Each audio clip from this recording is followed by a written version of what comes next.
세상에 떠도는 기묘한 괴담들. 첫 번째 이야기, 충청남도의 어느 시골 학교에서 실제로 겪었던 실외괴담. 1998년 처음 발령난 충청남도의 어느 학교에서 일어났던 일이다.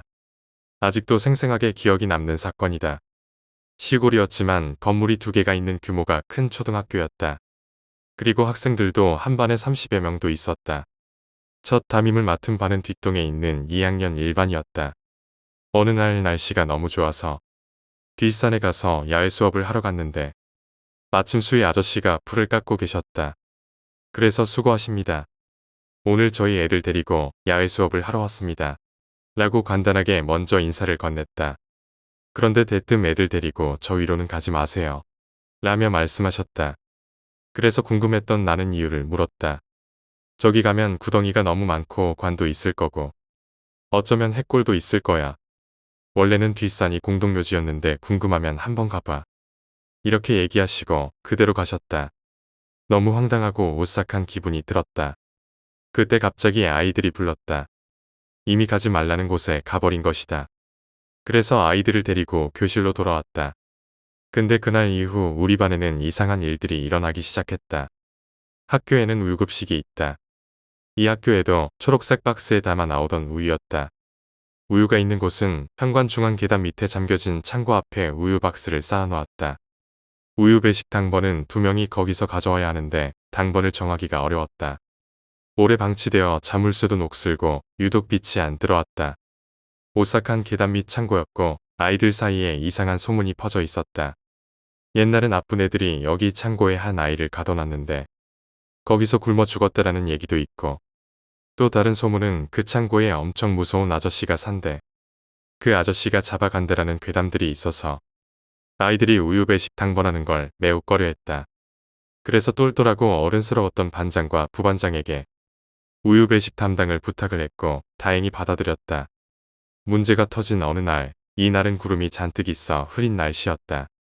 반장과 부반장이 우유를 가지러 갔는데 한참이 지나도 돌아오지 않았다. 걱정하고 있던 찰나에 큰 소리를 지르면서 반장과 부반장이 다급하게 교실로 뛰어 들어왔다. 반장과 부반장은 얼굴이 하얗게 질려서 귀신을 봤다며 무서워하고 있었다. 계단 밑 창고에 귀신이 있어요. 게다가 잠겨있는 창고 안에서 말까지 걸어와요. 나는 날씨 때문에 겁을 먹고 착각한 것 같다며 아이들을 다독였다. 그런데 쉬는 시간에 한두 명도 아니고 10명도 넘는 아이들이 소리 지르며 교실 안으로 뛰어들어왔다. 어떤 애는 횡설수설하고 또 어떤 애는 울먹거리는 등 교실은 난리가 났다. 호기심이 많았던 애들은 귀신을 확인하러 창고에 갔었다. 10명의 아이들이 창고 앞에 갔다가 무슨 소리를 들었다. 그래서 진짜 아이가 갇혀 있나라고 생각했다. 왜냐하면 주말이면 애들이 학교에 와서 숨바꼭질도 하고 이것저것 하면서 놀고 가기 때문이다. 진짜 창고에 아이가 갇혀 있다면 위험한 상황이라서 아이들과 함께 창고로 갔다. 창고 문은 여전히 잠겨 있었다. 혹시 몰라서 창고 문을 두드리는데 대답이라도 하듯 노크 소리가 들려왔다. 안에 누구 있어요? 라고 묻자 네라는 대답이 들려왔다. 그 순간 창고 안의 목소리를 들은 아이들은 비명을 지르고 난리를 쳤지만 정말 누가 갇혀 있다고 생각하고 수의 아저씨를 찾아가서 자초지종을 말했다. 아저씨, 창고 열쇠 좀 찾아주세요.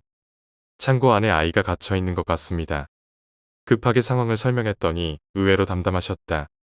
그 창고 열쇠를 누가 가져간 적도 없고 창고를 연 적도 없는데 어떻게 아이가 갇히냐며 그럴 리가 없다고 다소 침착하셨다. 그래도 조급해하는 모습을 보고 열쇠를 찾아주셔서 창고 문을 열려고 했는데 얼마나 오랫동안 열지 않았으면 열쇠가 들어가지 않았을 것이다. 하지만 억지로 힘들게 창고 문을 열었는데 온몸을 휘감는 서늘한 기운이 돌았다. 창고에는 낡은 책걸상과 양철통뿐이었다. 예상치 못한 결과에 멍하니 바라보다가 돌아갔다. 방학식을 앞둔 어느 날 살던 집 계약이 끝나면서 지낼 곳이 없어서 숙직실에서 수의 아저씨와 하룻밤을 지내게 되었다. 잠이 오지 않아 밤 늦게까지 대화하다가 화장실에 가서 볼일을 보고 돌아오는데 뒤에서 어린아이의 발소리가 들려왔다. 그래서 달빛에 의존한 채 복도길로 소리를 따라갔다. 그 소리가 멈추고 또 다시 발소리가 들려왔다. 이게 뭐지 하면서 생각하는데 갑자기 경고음이 울려 퍼졌다. 바로 수희 아저씨에게 도둑이 들었다고 상황을 알렸다. 언제부턴가 자정만 되면 똑같은 곳에서 계속 경고음이 울려요. 근데 막상 가보면 아무것도 없어. 그래서 나는 물었다. 경고음이 똑같은 곳에서 계속 울린다고요? 거기가 어디예요? 수희 아저씨의 대답에 나는 소름이 돋고 말았다. 거기 있잖아. 뒷동에 계단이랑 창고 앞. 그 말을 듣고 나는 온몸에 소름이 끼쳤다. 그 창고 앞에서 아이들이 들었던 목소리, 그리고 수희 아저씨가 얘기한 이야기. 모든 것이 어떤 점에서 이어지는 것 같았다. 다음 날 나는 학교 교장 선생님과 상담을 했다. 그 창고와 관련된 이야기를 들려드리고 무슨 조치를 취해야 할지 물었다. 교장 선생님은 잠시 고민하시더니 예전에 그 학교에서 어떤 사건이 있었다고 말씀하셨다. 그 창고에서 실종된 아이가 있었고 결국 찾지 못했다는 것이었다. 나는 그 사건에 대해 더 알아보기로 했다. 그 창고를 조사하고 과거의 사건 기록을 살펴보았다. 하지만 어떤 단서도 찾을 수 없었다. 그저 과거에 있었던 불행한 사건과 현재의 이상 현상 사이에 어떤 연결고리가 있을 뿐이었다. 그 뒤로도 학교에서는 가끔씩 이상한 소리가 들리고 아이들이 불안해하는 일이 계속되었다. 결국 그해 여름방학을 앞두고 학교 측은 그 창고를 철거하기로 결정했다. 창고를 철거하는 동안 작업 인부들 사이에서도 이상한 소문이 돌았다. 그들은 마치 누군가가 자신들을 지켜보고 있는 것처럼 느꼈다고 했다. 창고가 완전히 철거된 후 학교에는 이상한 일이 더 이상 발생하지 않았다. 하지만 그 창고와 관련된 사건은 여전히 미스터리로 남아있다. 나는 가끔 그 창고와 그곳에서 일어났던 일들을 떠올리며 그 안에 갇혀 있었을지도 모르는 아이의 영혼이 이제는 편히 쉴 수 있기를 바란다. 두 번째 이야기, 저승사자. 어린 시절 기억 속에 어머니의 모습이 몇 가지 떠오른다. 외할머니는 잠 못 드는 어머니를 위해 식칼을 수건으로 말아서 베개 밑에 넣어주신 기억. 아버지가 출장 가시면 혼자 못 주무시는 어머니는 내 방에 들어와서 같이 주무신 기억이 난다. 또 어느 날 나와 남동생은 거실에 TV를 시청하고 있었다. 저승사자는 존재할까라는 사후세계 프로그램이었고 사후세계에 관해 이야기하고 있었다. 그걸 본 어머니가 나는 자주 봐서 믿는다 라고 하셨다. 어머니의 말에 나와 남동생은 깜짝 놀라 쳐다보았다. 그제서야 어머니는 그동안 꿈꿔왔던 기이했던 꿈들에 대해 이야기해 주셨다. 어머니가 10살 때 처음 꿈을 꾼 이야기는 자고 있는데 걸어오는 발소리가 들려왔고 문을 여는 소리가 났다. 놀래서 눈을 뜨니 시커먼 신발을 신은 발이 방 안을 돌아다니고 있었다. 마치 뭔가 찾고 있는 것 같았다. 그러더니 곧 문을 열고 나갔다. 그리곤 꿈에서 깨셨다. 다음 날 집안은 난리가 났다. 외할아버지가 주무시다가 심장마비로 돌아가셨다. 그날 이후 어머니는 두려움에 휩싸이시며 알 수 없는 발과 돌아가신 집안 어르신들이 어머니 꿈속에 계속 찾아오셨다. 어느 날은 잠을 자고 있는데 또다시 발소리가 들려서 이불을 끝까지 덮고 꿈이 끝나길 기다리셨다. 그러시다가 꿈에서 깨셨다. 그리고 이틀 뒤 외숙모가 30대의 젊은 나이로 돌아가셨다. 어머니가 해주신 이야기 중에 무섭고 끔찍해서 잊지 못하는 꿈 얘기를 들었다. 때는 내가 갓난아기 시절이었다. 그때 부모님과 나는 한 방에서 잠을 잤었고 증조할머니는 끝방에서 잠을 주무셨다. 그날 어머니는 평소처럼 잠이 자고 있는데 문이 열리는 소리에 놀래서 벌떡 일어나서 봤더니 검은색 깍과 검은 도복 그리고 검은색 신발을 신은 남자가 터벅터벅 방 안으로 들어왔다. 그때 어머니가 누구세요? 라고 했더니 어머니와 아버지의 이불을 제껴버렸다. 급기야 갓난아기였던 저한테도 걸어오려고 하니까 어머니는 어떻게든 막아보시려 했다. 누구신데 저희 집에 와서 이러시는 거예요? 라며 낯선 사람에게 소리를 지르셨다. 하지만 그 남자는 개의치 않고 이불을 젖히며 이 집이 맞는데 라며 태연하게 걸어가면서 사라졌다. 꿈에서 깬 다음 날 아침 일어나 보니 증조할머니 방에 TV 소리가 들렸다. TV를 틀고 주무셨나 하고 방으로 가봤더니 싸늘하게 몸이 식은 채 돌아가셨다. 이후 세월이 흘러서 재작년부터 어머니가 더 이상 꿈을 꾸지 않게 되셨다. 근데 이게 끝이 아니었다. 어머니가 꿈을 꾸지 않은 이후로 나는 잠을 잘 수가 없게 되었다. 성인이 된 뒤 어머니의 꿈을 대신 꾸게 되었다. 어느 날 꿈에서 돌아가신 외할머니가 흰 소복을 곱게 차려입고 찾아오셨다. 혹시 나한테 밥을 한 숟갈 줄 수 있니? 그래서 들어오라고 하고 대접을 하고 배웅을 하는데 외할머니가 말씀하셨다. 내가 1년에 한 번씩 오면 밥 좀 챙겨줄 수 있겠니? 4월 11일도 괜찮고 12일과 13일도 괜찮아. 꿈에서 깬 나는 왠지 모를 찝찝한 기분이 들었다. 4월 11일은 내 생일이었다. 그래서 할머니를 찾아뵈야겠다 싶어서 외할머니의 묘자리를 관리하시는 외삼촌에게 전화를 걸었다. 뜻밖의 말을 듣게 된다. 사실은 내가 세례를 받아서 제사를 안 지내. 그 얘기를 듣고 나니 모든 의문이 풀렸다. 생일상 차리면 그걸로 제사밥을 먹으러 오시려던 거구나. 이런 생각이 들었다. 이후로 소소한 꿈을 더 이상 신경 쓰지 않게 되었다. 근데 요즘 두려움에 떨게 만든 꿈이 있었다. 꿈에서 누군가가 문을 열어주지도 않았는데 문을 거칠게 두드리면서 열려고 하고 있었다. 필사적으로 문을 막았다. 문을 두고 실랑이를 벌이다가 문틈 사이를 보니 검은색 갓을 쓴 저승사자가 보였다. 저승사자는 문을 열려고 하면서 내가 너희 집에 데려갈 사람이 있어 라고 말했다. 어머니의 꿈을 대물림한 걸까? 저승사자의 꿈이 꼭 안 좋은 것만은 아니다. 저승사자와 뭘 했는지가 중요하다. 저승사자와 이야기를 나누는 꿈은 두려운 상대와 맞선 것이기에 대인관계가 좋아지는 길몽이다. 저승사자와 싸우는 꿈은 걱정거리가 모두 해결되는 행운의 꿈이다. 세 번째 이야기, 학교 괴담. 고등학교 때 이야기이다.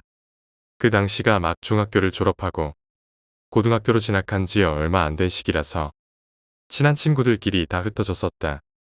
실업계와 인문계로 나뉘고 또 거기서 학교도 다르게 갈라지곤 했지요. 신학기면 서로 서먹하지 않잖아요. 적응도 잘 안 되고 그래서 학교 안 가는 주말엔 고등학교 애들이랑은 안 어울리고 중학교 때 각별히 친했던 친구들과 나 포함 4명이서 거의 매주 뭉치다시피 했었다. 그때 관심사가 뭐였다 하면 당연하듯 PC방에 가서 게임을 했다. 그것 말고도 하나 우리들의 흥미를 부추기는 게 있다면 호기심에 맛보기 시작했던 술이었다. 그래서 오전엔 PC방, 오후엔 부모님 2분 다 늦게 들어오시던 우리 집으로 모여서 없는 돈을 모아서 과자와 라면 그리고 소주를 사와서 내 방에서 홀짝대곤 했다. 그리고 저녁 때쯤 되면 그땐 어렸으니 술 마신 상태에서 부모님이 오시는데 있을 수 없고 국밥집에서 소주 한두 잔씩 더 하면서 속 풀고 집으로 갈 수도 없는 노릇 아니겠습니까? 그래서 술을 깨고 냄새도 지우고 집으로 돌아가려고 밖에서 서너 시간씩 버티며 기다리곤 했다. 철없는 내들이 하늘 보면서 술 깨지 않을 테고 취기도 있고 그냥 놀자니 심심하기도 해서 항상 무서운 곳으로 돌아다니며 시간을 때웠다. 그래봤자 대부분 근처 공사장이나 학교 그리고 근처 공원이 대부분이었지만 그 중에도 우리 집 근처에 있는 내가 나온 초등학교에서 자주 노가리를 까며 바람을 쐬곤 했다. 운동장 쪽엔 운동하는 사람도 있고 바람 쐬는 사람도 있지만 건물 뒤쪽으로 독서공원이 있었는데 거기엔 뒷문을 넘어가면 사람이 하나도 없고 벤치에 앉아 우스갯소리하며 시간 보내기 좋았다. 거기엔 연못도 있어서 개구리나 벌레 같은 것도 많았고 그 여느 학교에나 있는 이야기 중 하나인 움직이는 동상이 있는 독서공원이란 이름에 걸맞게 우리 학교에도 독서하는 소년소녀 동상이 있었다. 12시가 되면 돌로 된 책장을 넘긴다는 소문이 있는 곳이었다. 그래서 어린 청춘들이 술 한잔하고 무서운 얘기를 하며 시간 보내기에는 딱이었다. 하여튼 그 일을 겪은 날은 여느 때처럼 4명이서 독서공원 벤치에 앉아 놀고 있는데 갑자기 한 녀석이 이러고만 있으니까 심심하다. 재밌는 걸 하자. 고 했다. 그래서 할 게 뭐 있냐고 하니까 가위바위보해서 공원 위쪽으로 갔다 오기나 동상 만지고 오기 같은 걸 하자. 라고 했다. 그래서 나머지 애들이 밤에 여기 있는 것도 으스스한데 이상한 소리 좀 하지 말라고 했다.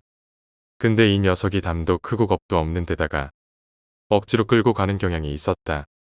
그래서 잠깐 옥신각신하다가 재밌겠다고 하자고 하는 바람에 나머지 저 포함 나머지 친구들도 동참했다. 그래서 가위바위보로 공원 꼭대기 갔다 오기, 동상에 손대고 오기 등을 하며 유치하게 보냈다. 하다 보니 나름 스릴도 있고 재미도 있었다. 그래서 즐거운 한때를 보내고 시간도 늦어져서 집으로 가야겠다고 생각하며 가려고 하는데 하나만 더 하고 가자더라고요. 초등학교 건물이 줄지어 3개 있었는데 제일 뒷건물은 앞건물과 공원 숲으로 가려서 불이 켜져도 안 보이는 구조로 되어 있었다. 그 건물이 6층으로 되어 있었는데 4층 화장실에 가서 불 켜고 창문으로 얼굴을 내밀고 손 흔들기를 하려고 했다. 건물 뒷문 쪽에 있으면 화장실 창문이 보였다. 공포 얘기의 단골 손님 중 하나인. 밤중에 학교 건물로 누가 들어가고 싶겠냐? 그래서 나머지 3명 다 거의 동시에 하고 싶으면 니 혼자 갔다 오냐? 완전 돌았네. 라고 거부했다. 하지만 앞에서도 말했듯이 이 녀석의 고집과 우기기가 나왔다. 이때 아니면 언제 해보냐는 둥. 남자 새끼들이 겁도 많네. 여자도 너희들보다 낫다. 등등.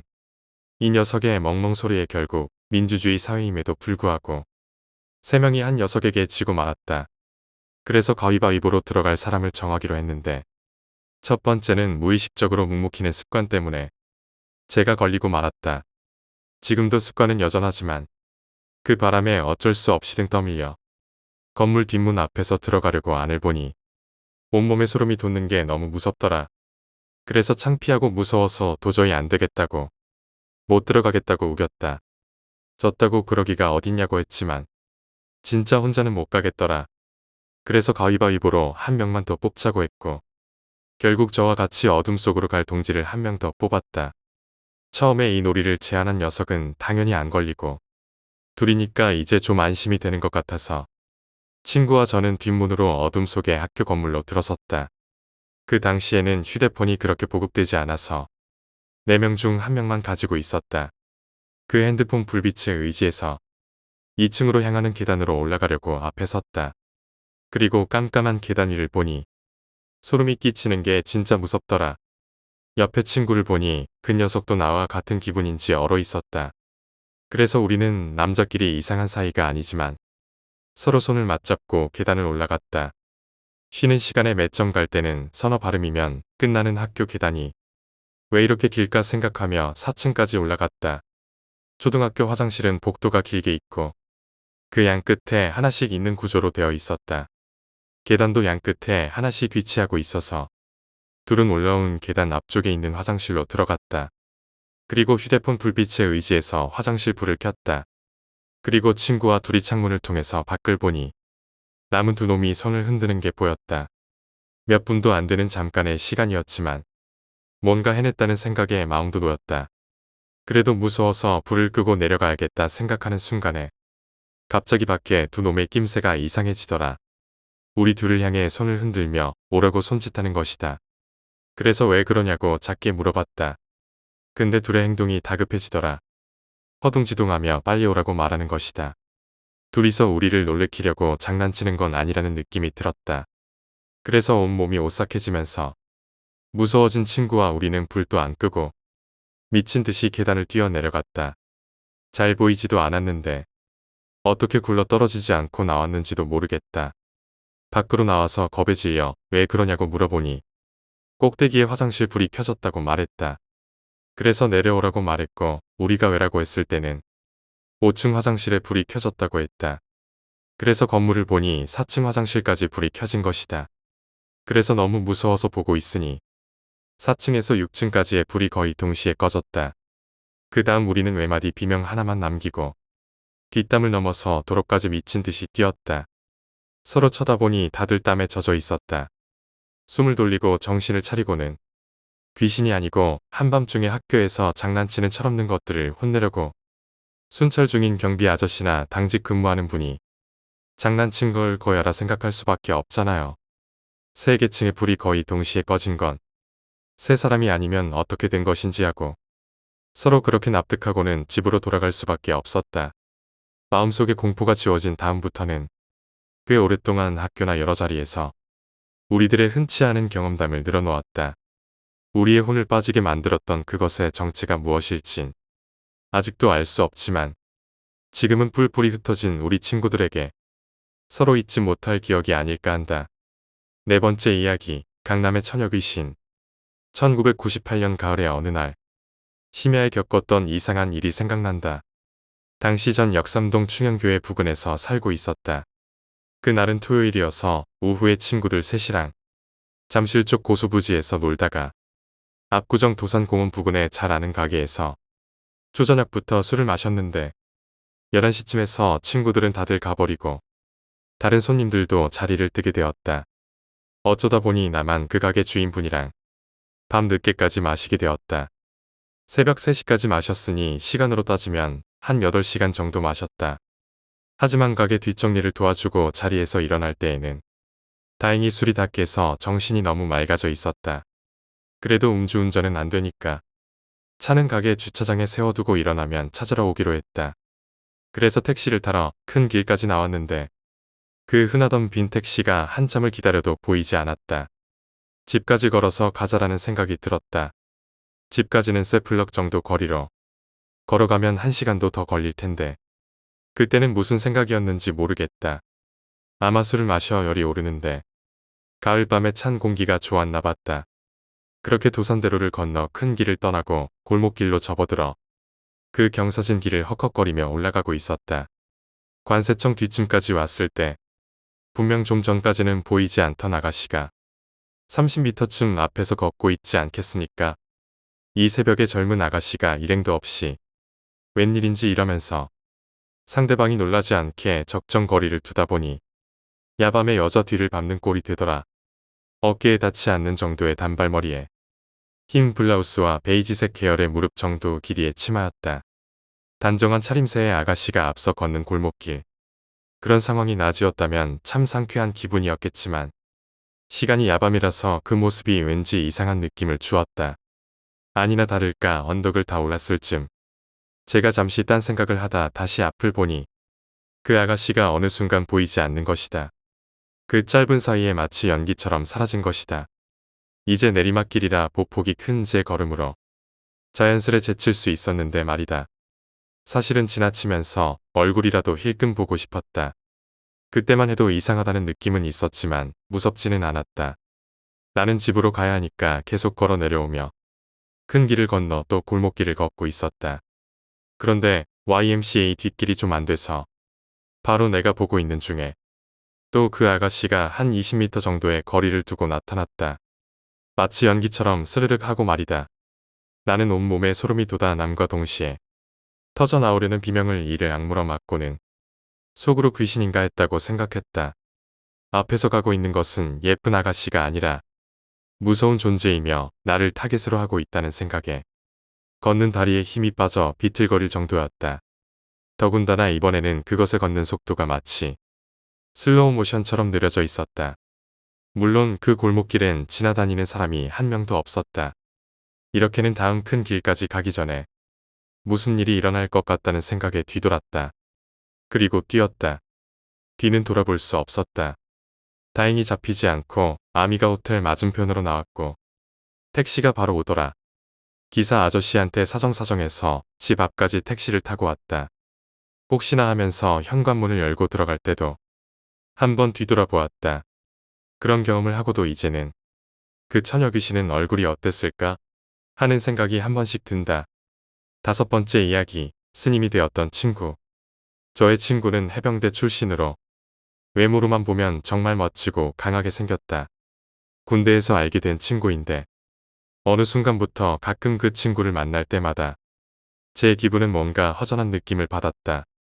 다른 사람과 이야기하는 느낌이랄까. 어느 날 저녁 8시쯤 친구에게서 연락이 왔다. 자기를 좀 도와달라는 거였다.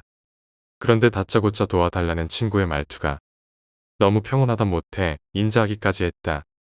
그 녀석의 집 앞에 도착해서 친구를 불렀다. 그 친구가 문을 열어주면서 나와 눈이 마주쳤는데 그의 눈빛은 초점이 없어 보였다. 친구의 방에는 흉측하게 생긴 부적들이 벽에 많이 붙어 있었다. 아무 이유 없이 등골이 오싹했다. 부적을 보니 문득 그 생각이 났다. 친구는 몇 년 전부터 흉가 체험을 호기심에 자주 다닌다는 이야기를 했었다. 그리고 최근에 흉가 체험을 갔다 온 뒤로 악몽을 꾸거나 가위에 눌려 집에 들어가기가 싫다며 PC방에 있다고 저보고 나오라고 했다. 그리곤 집에는 온통 부적을 해놓았다고 하던 것이 떠올랐다. 친구에게 내가 뭘 도와주면 되냐고 했더니 갑자기 친구가 도와줄 필요 없다고 나가라고 했다. 정말 어이가 없었다. 그리고 갑자기 제 머리가 아파왔다. 빨리 여기를 벗어나고 싶다는 생각을 하는 중에 갑자기 친구가 지금 당장 같이 여기서 나가자고 했다. 정말 황당하고 소름이 돋는 순간이었다. 집에서 나와 친구와 함께 제 차를 타고 저를 향하고 있었다. 제가 불교 신자라 친구의 모습이 빙의된 상태가 아닐까 걱정해 무작정 저를 향하고 있었다. 저를 향해 가는 와중에 갑자기 친구가 배가 고프다고 했다.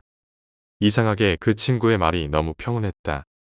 절에 가서 기도하고 오는 길에 먹자라고 했더니 자기는 지금 당장 먹어야 살겠다고 했다. 어쩔 수 없이 가는 길목에 있는 식당에서 칼국수를 먹었다. 놀라운 건 친구가 먹는 칼국수의 양이었다. 허겁지겁 한 그릇을 먹더니 또 한 그릇을 주문했다. 도대체 몇 그릇을 비웠는지 모르겠지만 주인 아주머니께서 값은 한 그릇으로 쳐주셨다. 먹는 모습이 평소 친구가 아닌 다른 사람 같았다. 밤 10시가 넘어 절에 도착했다. 절에 도착해서 불상 앞에서 10여 분 서성거리고 있으니 지나가던 여스님이 우리가 있는 쪽으로 다가왔다. 뒤에 알았던 사실이지만 그 여스님은 그 절에 계시는 분이 아니고 잠깐 그 절에 들리셨다고 들었다.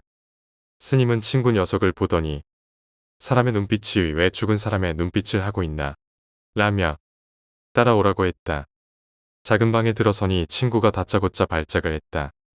정말 놀랐다. 친구의 눈이 뒤집어지고 방 안에서 그냥 뒹구는 것이 아니냐. 스님이 팥을 가져와 무작정 친구에게 던지는 것이다.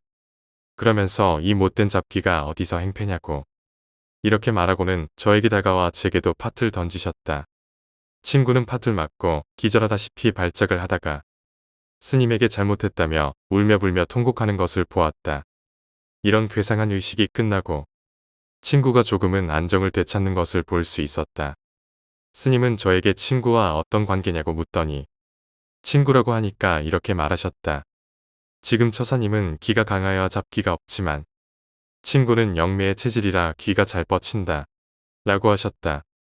한 번의 의식으로는 안 된다고 가족들에게 연락하라. 고 하셨다. 평소 같으면 돈을 벌기 위한 수작이 아닐까 하는 의심을 했겠지만 친구의 발작하는 모습을 본 이후 바로 친구의 부모님께 연락을 드렸다. 그리고 사정을 설명했다. 1시간 정도가 지나고 친구의 부모님이 절에 오셨다. 부모님께서는 스님에게 자초지종을 듣고는 돈 봉투를 건네는 것을 보았다. 하지만 그 스님은 돈을 받지 않았다. 부모님이 오시고 나는 홀로 절을 내려왔다. 정말 무서운 기억이다. 시간이 흘러 그 친구에게 연락이 왔다. 자기가 지금 스님이 되었다고 고맙다고 하네요. 6번째 이야기, 청주시의 활공장. 2003년 청주대학교에 입학했습니다. 제가 워낙 넉살이 좋아서 입학한 지 몇 개월 뒤에 많은 선배들과 친해졌습니다. 그중 이선웅이라는 1년 선배가 있었는데요. 당시 적은 나이임에도 차가 있어서 인기가 좋았던 선배였죠. 전 이 형이랑 의형제니 어쩌냐면서 굉장히 친하게 지냈습니다. 이 형이 여름이 다가올 무렵에 이렇게 말하더군요. 청주시에 야경이 죽이는 데가 있는데 한번 가볼래? 당시 청주시에는 활공장이라는 곳이 있었습니다. 청주 시민들도 아는 사람들만 아는. 그러나 아는 사람들 사이에서는 꽤나 유명한 장소였더군요. 활공장이라는 게 활을 만드는 공장이 아니라 행글라이더를 타고 내려오는 곳이어서 활공장입니다. 그러니까 청주시에서 가장 높은 산, 그리고 외지에 위치해 있겠지요. 선웅이 형 말로는 그 산이 청주시 외곽에 위치해 있어서 올라가면 시가 한눈에 다 보여서 그렇게 멋스러울 수가 없다고 하더군요. 아무튼 저는 그 이튿날쯤 선웅이 형과 그리고 여자 선배 2명과 함께 활공장을 오르기로 했습니다. 산이 높고 길이 험하고 어두워서 차가 없으면 절대로 갈 수 없습니다. 오후 9시가 넘어서 운전자인 선웅이 형을 제외한 저희 3사는 술이 적당히 취해서 활공장을 올라갔습니다. 인적이 전혀 없고 가로등조차 없는 곳이었습니다. 그렇기 때문에 도로도 완전 비포장 도로였지요. 정말 완전한 산길입니다. 아무튼 그 도로를 따라 산을 향해 10분 정도 올라갔을까요? 이제는 주위에 어둠밖에 없는 상태가 되어버렸습니다. 믿을 건 자동차 라이트밖에 없었지만 별로 무섭지는 않았습니다. 같이 4명이나 있었으니까요. 15분 정도 차를 타고 올라가는데 전방 10m 앞에선 난쟁이가 보였습니다. 한 손은 허리를 붙잡고 다른 한 손으로 저희 차를 잡으려고 하더군요. 사실 이러면 안 되는데 그 오밤중에 보통 사람이어도 태워줄까 말까 한 산길에서 괜히 난쟁이가 저희 차를 타려고 하니 조금 껄쩍지근하더라고요. 그래서 미안하지만 그냥 쌩 까고 활공장을 향해 갔습니다. 가는 도중 한 선배가 야경은 맥주를 먹으면서 봐야 제맛이라며 다시 돌아가서 맥주를 사오자고 하더군요. 그래서 그 좁은 산길에서 억지로 유턴을 해서 오던 길로 되돌아갔습니다. 가다 보니 그 난쟁이가 다시 보이더군요. 다시 저희 차를 잡으려고 했습니다. 다시 한 손은 허리춤에 다른 한 손으로 저희 차를 잡으려고 시도했습니다.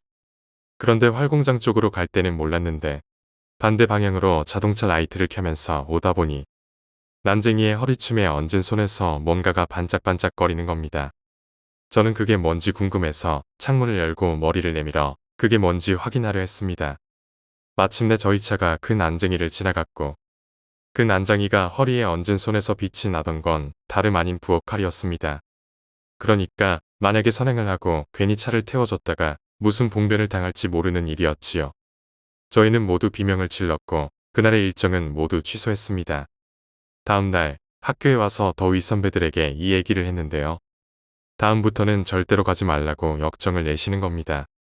청주활공장이 야경이 좋은 걸로 유명하지만 워낙에 인적이 없고 음침한 곳이라서 청주 조폭들이 야경을 보러 놀러온 커플들을 납치해서 남자의 차를 빼앗고 여자들이 겁탈을 몇 번 당한 곳이라더군요.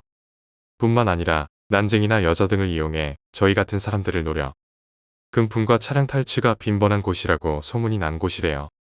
산길에서 조호한 난쟁이가 위험한 인물이었다는 사실에 두려움을 느꼈죠. 차를 태워줬다면 어떤 끔찍한 일이 발생했을지 생각만 해도 끔찍했습니다. 그 후로 저희는 활공장에 다시는 가지 않기로 했습니다. 학교에 돌아와 선배들에게 이야기를 했더니 그곳이 위험한 장소라는 사실을 알게 됐어요. 조폭들이 야경을 보러 온 사람들을 대상으로 범죄를 저지르는 장소라고 하더군요. 그 사건 이후 저는 사람이 더 무서울 수 있다는 사실을 깨달았습니다. 귀신 이야기가 아니라 실제로 일어날 수 있는 사건에 대한 두려움이었죠. 우리는 그곳에서 무슨 일을 겪을 뻔했을지 아직도 생각하면 소름이 돋습니다. 그 산길에서의 끔찍한 기억은 오래도록 제 마음을 어지럽혔습니다. 7번째 이야기, 귀신 보는 소개팅녀. 친구에게 말해서 여자애를 소개받는 날이다. 너무 떨려서 빨리 약속 장소로 나와서 잠시 유료 주차장에 차를 주차하고 핸드폰으로 약속 시간을 알람 맞추어 놓고 잠시 눈을 붙였다. 얼마 전에 산 로션이랑 스킨이 안 좋아서 오늘 듬뿍 바른 얼굴이 눕자마자 간질거렸다. 그리고 30분 지나서 알람이 울리고 약속 장소에 갔더니 미안하게도 다들 나와 있었다. 호프집에서 나와 친구, 그리고 친구의 여친과 그녀 이렇게 4명이 모여 생맥주를 시켜서 마시고 이것저것 이야기하면서 화기애애한 분위기를 유지해갔다. 소개팅녀는 그다지 예쁘지도 못나지도 않은 평범한 얼굴이었지만 내가 여자친구가 없기에 웬만하면 그냥 만나려고 했었다. 성격도 좋고 잘 웃었지만 한 번씩 눈동자가 흐릿해 보이긴 했다. 하지만 내가 맥주를 마셔서 그러려니 했다. 그러던 중에 술이 약간 취한 친구의 여친이 말한다. 제 친구 어때요? 마음에 들어요. 라고 묻자 나는 네. 마음에 들어요. 라고 답했다. 소개팅녀는 그 말에 부끄러운 듯 약간 미소를 띄웠다.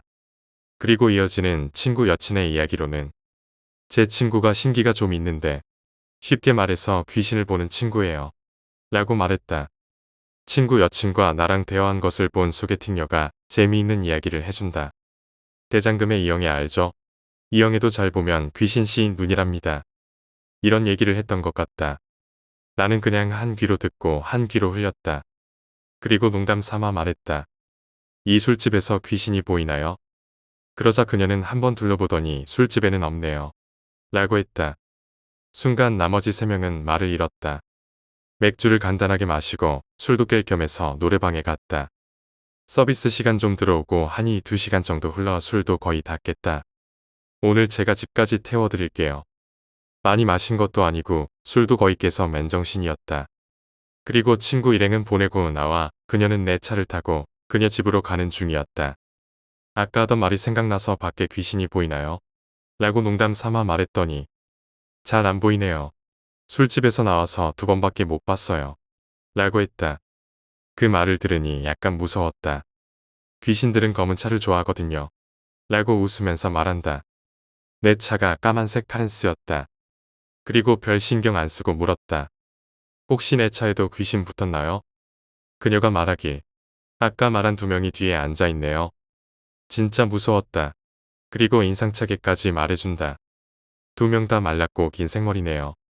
그때 불현듯 얼굴 간지럼이 생각났다. 그 이야기를 하니까 그녀가 말하기를. 얼굴이 간지러운 거는 운전석을 뒤로 젓가락을 내릴 때, 뒷좌석에 긴 생머리 귀신이 오빠 얼굴을 보려고 위에서 볼 때 머리카락이 닿아서 그런가 봐요. 그리고 그녀는 집에 다 왔다고 무심히 가버리고 나도 덩달아 내려서 차에 못 타고 있다가 1시간 지나서 택시 타고 집에 왔다. 8번째 이야기, 늦은 밤의 학교 괴담. 예전에 고등학생 때 반 아이들이랑 늦은 시간까지 학교에 남아서 미술실에서 그림을 그리면서 잡담을 했던 때가 있었습니다. 1학년 때였는데 당시는 애들과 사이도 좋았고 스스럼 없이 잘 지내서 장난도 쳤죠. 늦은 시간까지 남아서 그림을 그렸지만 재미있었던 게 생각이 납니다. 그 당시 남아있던 애들은 절 포함해서 4명이었고 작은 미술실에서 따로따로 각각 자리를 잡아 소묘를 하고 있었죠. 그때 한 아이가 문득 이런 말을 먼저 꺼냈습니다. 우리 밖에 나가서 먹을 거 사올까? 마침 배도 고프고 출출했던 참이어서 모두들 동의했습니다. 하지만 아무도 자기가 가겠다고는 하지 않았죠. 이유는 저희가 있던 소묘실이 가장 끝층인 5층이었는데 내려가려면 가운데 중앙통로 계단을 사용해야 했습니다. 저희가 그때 저녁 10시쯤에 학교에 있었는데 학교는 저녁 8시 이후에는 측면 계단 통로문을 닫아버리거든요. 그래서 저희는 어쩔 수 없이 중앙통로 계단을 이용해야 했습니다. 그런데 그 중앙통로 계단은 불도 꺼져 있고 어두울 뿐더러 각 층마다 화장실이 있었죠. 그 화장실 문에 유리창이 붙어 있어서 계단을 내려갈 때마다 여간 신경 쓰이는 게 아니었습니다. 각 층마다 하나씩 총 4개의 화장실이 계단을 내려가는 통로마다 있는 셈이죠. 왜 굳이 다 같이 가지 않느냐라고 하신다면 그럴 만한 이유가 있었습니다. 그건 그냥 장난이지요. 누가 용감하냐 뭐 이런 거 말입니다. 당시 남학생은 3명, 여학생은 1명이었습니다. 여자아이는 제외시키자고 협의를 본 후에 남자들끼리만 가위바위보를 했습니다. 그래서 결국 찐 사람은 저였는데 도무지 혼자 갈 엄두가 안 나더군요. 그렇다고 겁쟁이 티를 내면서 같이 가줘라고 매달리기도 그렇고 학기 초라서 약한 모습을 보이면 금방 잡아먹히는 세상이니 전 그냥 혼자 가기로 결심하고 문을 열었죠. 끼익 하는 소리와 함께 안에 남게 된 3명의 아이들이 다들 저에게 어디 죽으러 가는 사람인 마냥 배웅해 주었죠. 그렇게 문을 열고 복도로 나오니 어두컴컴했습니다. 소무실의 문에 붙은 유리창 너머로 소무실의 불빛이 새어나오는 건 말고는 아무런 빛도 없이 차단되었죠. 일단은 혹시나 해서 바로 옆에 있는 측면 계단 통로문을 살짝 흔들어 보았습니다. 잠겼더군요. 그래서 하는 수 없이 중앙통로 계단으로 향했습니다. 사실 그때 그 내기에서 먹을 걸 사러 간 사람에게는 한 가지 메리트가 있었는데 그건 바로 애들이 한 명당 각자 5,000원씩 내서 총 2만 원인 돈을 자기가 임의대로 사용할 수 있다는 것이었죠. 즉, 제가 애들한테 각자 먹고 싶은 걸 말하라고 하고 아이들이 고르면 그걸 사오고 남은 돈은 제가 써도 아무렇지 않다는 것이었죠. 남은 잔돈의 소유권은 제게 있다는 소리죠. 아무튼 중앙통로 계단에 도착했습니다. 음산하더군요. 아주 완전한 밤은 아니어서 밖에 네온사인도 있고 불빛들도 있어서 밖에서 들어오는 빛 덕분에 아주 컴컴하진 않았습니다. 계단 아래로는 아예 빛이 차단되어 있었고 게다가 골목길같이 빙빙 도는 좁은 중앙통로 계단이어서 더욱 빛이 들어올 수가 없는 구조였습니다. 하지만 그 사이에서도 화장실 문의 위치는 보이더군요. 일단은 빨리 내려가자는 생각에 발걸음을 빨리 했습니다. 하지만 좀 내려가다 멈추고 말았습니다. 발소리가 너무 컸던 것입니다. 그래서 괜히 찜찜한 느낌이 들어 뒤를 한번 돌아봐 주고는 다시 내려가기 시작했습니다. 그렇게 한참을 가다 보니 뭔가가 좀 걸리더군요. 분명 전 꽤 내려간 것 같은데 도무지 출구가 보이지 않는 겁니다. 계속 아래로만 향하는 계단. 뭔가 느낌이 이상해서 다시 올라가 봤습니다. 계속 올라가다 보니 5층 소묘실에 도착해 있더군요. 그리고 소묘실로 들어갔습니다. 애들이 벌써 갔다 왔냐고 하더군요. 전 미안하다고 못 싸웠다고 했습니다. 그러자 친구들이 겁쟁이라고 놀리더군요. 난 도저히 못하겠다고 하면서 얼굴이 파랗게 질려 있자 여자애가 무슨 일 있냐며 걱정스럽게 묻더군요. 자초지종을 설명했더니 애들도 내기의 방침을 받고 다 같이 가기로 했습니다. 소묘실 문은 키가 있으니 키로 잠그고 가면 되었죠. 그리고 소묘실을 나와서 문을 잠그고 불을 껐죠. 나가는 곳은 중앙계단 한 군데뿐이었습니다. 측면의 계단 통로는 잠겼기 때문에 이용이 불가능했죠. 조심스럽게 중앙계단으로 향했습니다. 다행히 무언가가 올라오는 듯한 인기척은 없더군요. 그대로 내려갔습니다. 어느덧 1층에 도착했습니다. 저희는 문을 열고 밖으로 나갔죠.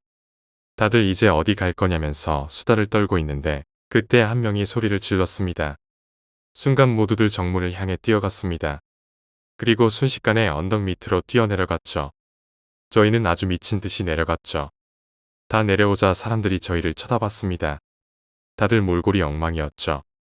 오다가 넘어져서 다리 깔린 놈, 교복이 풀어헤쳐진 놈, 여자애는 치마가 뒤집어졌고 전 가방을 반쯤 열고 뛰어내려와서 안에 책이며 프린트물들이 떨어져 있었습니다. 저희는 다 내려온 걸 확인하고 아까 비명 지른 놈이 누구냐고 했죠. 근데 아무도 자신은 아니라고 하는 거였습니다. 전 당연히 아니죠. 왜냐하면 제가 들은 거니까요. 그런데 다른 애들도 전부 듣기만 했고 놀라서 뛰어간 거야 라고 하더군요. 지금도 가끔 생각납니다. 1년 전에 한번 모교를 방문했죠. 급식소는 다른 곳으로 옮겼더군요. 9번째 이야기, 어두운 골목. 대학생 때 이야기입니다. 간만에 동네 친구랑 오랜만에 만나서 술을 먹었어요. 사실 동네 친구라 해도 서로 대학 들어가고 바쁘게 지내서 몇 달 동안 못 보다가 간만에 만나니까 반갑고 너무 좋고 그렇더라고요. 그래서 호프집에서 술 좀 먹은 다음에 둘이 알딸딸하게 달아오른 상태에서 친구 집에 가서 술을 더 먹기로 했습니다. 친구네 집 가는 도중 근처 편의점에서 맥주 2캔을 사고 닭 한 마리를 사들고선 친구네 집에 갔지요. 서로 못다한 이야기하고 술도 먹고 안주로 닭도 먹고 하니까 저도 모르게 많이 마셨더라고요. 가뜩이나 술도 못하는데 간만에 만났다고. 신나서 술을 퍼먹다 보니까 어느새 새벽 1시 정도가 되었더군요. 친구네 집이랑 저희 집이랑 가까운 건 아닌데 그렇다고 택시를 타면 좀 차비가 아까운 거리라고 해야 할까요? 걸어서 30분 정도였죠. 친구가 자기 집에서 자고 가라고 했지만 잘 거면 편하게 자고 싶어서 친구네 집에서 나왔습니다. 그때가 초겨울이었는데 생각보다 많이 추웠죠. 그리고 새벽이다 보니까 동네가 조용하더군요. 많이 어둡고 춥고 그리고 바람은 살살 불었죠. 그래서 주머니에 손을 찔러놓고 얼큰하게 취한 채 걸어가기 시작했습니다.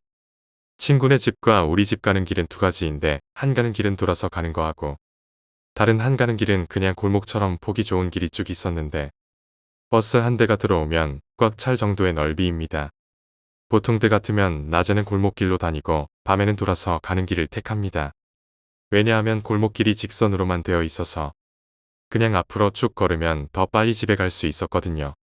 그런데 밤만 되면 되게 음침하고 조용하고 무서워서 밤에는 돌아서 가는 길을 택했지요. 그런데 이 날은 술도 좀 취했겠어. 피곤하기도 해서 빨리 집에 가서 자고 싶어서 그냥 골목길로 빨리 가기로 했습니다. 술이 달아오른 상태에서도 분위기가 휑하니까 좀 무섭긴 하더라고요. 그래도 설마 무슨 일이 있겠어? 하고 골목길로 향했습니다. 골목길 저 끝편에는 8차선 도로가 있었고 주유소 하나가 있었지요. 덕분에 끝쪽은 꽤 밝더라고요. 그 뒤에는 아파트도 있었죠.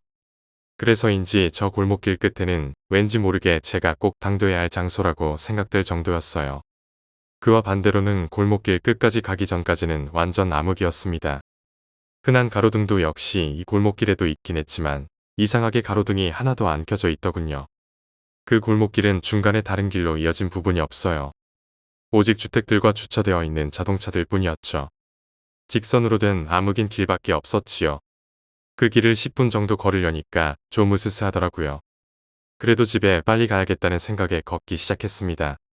저의 발자국 소리도 크게 들릴 정도로 고요한 밤이더군요. 그렇게 아무 생각 없이 한참을 걷고 있는데 거의 다 왔을 무렵이었죠.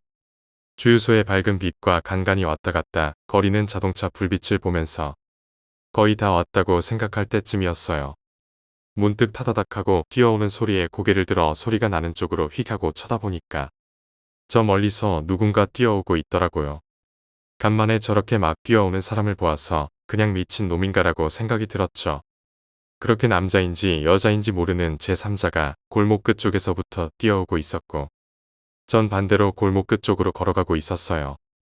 그 사람이 저의 시야에 제대로 들어올 때쯤이었어요. 느낌이 이상하더라고요. 그냥 저 사람이 뛰어오는 것뿐인데 뛰어오는 이유가 나 때문이라고 생각되는 거예요. 사실 그럴 이유는 하나도 없을 텐데 말이에요. 그래서 저도 모르게 그 사람을 주의 깊게 쳐다봤지요.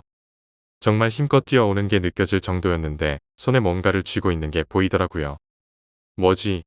하고 눈에 인상을 쓰고 보려고 하는데 어두워서 뭐가 보여야 말이지요. 남자인지 여자인지도 모르겠는데 말이에요. 그 사람이 미치도록 뛰어오는 바람에 저와 금방 가까워져서 남자인지 여자인지 분간이 되었어요. 그만큼 저와 그 사람의 간격도 좁혀졌다는 소리였지요. 머리는 어깨에서 조금 못 미칠 정도로 내려왔지만 여자의 느낌은 아니었어요. 부스스하고 며칠 동안 머리를 안 감은 게 그냥 머리를 안 자른 남자라는 느낌이 확 느껴졌지요. 그리고 그 남자와 내 간격이 더 좁혀졌을 때 내가 아까 궁금해하던 그 남자가 손에 쥐고 있던 게 무엇인지 눈에 서서히 보였을 때는 경악을 금치 못했어요. 그건 칼이었어요. 저는 순간 어안이 벙벙했죠. 왜 이런 늦은 밤에 칼을 들고 저렇게 뛰어오는 걸까? 저와의 거리는 정말 많이 좁혀져 있었어요. 그 남자의 얼굴이 보일 정도였지요. 그 남자는 눈이 뒤집혀 있더군요. 침을 질질 흘리고 입을 크게 벌리고 손에 칼을 쥔 채 내 쪽으로 미친 듯이 뛰어오고 있는 거예요. 그 순간 저도 모르게 몸을 뒤로 돌리고 뛰었지요. 왜 그런지 모르겠어요. 그 남자가 눈을 뒤집고선 뛰어오는 모습을 봐서 그런 걸까? 순간적으로 미친 놈이다라는 생각이 들면서 본능적으로 도망쳐야겠다는 느낌이 오더라고요. 그리고 생각도 하기 전에 나는 몸을 돌려서 그 남자에게서 도망치고 있었죠. 사실 그 남자가 저에게 올 거라는 이유도 없는데 칼을 든 그 남자와 저는 미친 듯이 뛰었어요. 그런데 뛰면서도 서서히 무서운 생각이 드는 게 그 남자도 내 뒤에서 달려오고 있는데 꼭 제가 목표인 듯한 느낌이 드는 거예요. 진짜 내가 목표면 어쩌지? 도대체 저 칼은 뭐지? 저 칼로 나를 정말로 찌르려는 건가? 이런 의문이 드니까 달리는 와중에도 나도 모르게 고개를 뒤로 돌려서 그 남자를 봤어요. 어느새가 그 남자가 정말 내 뒤에서 겨우 5m 정도까지 따라왔더라고요.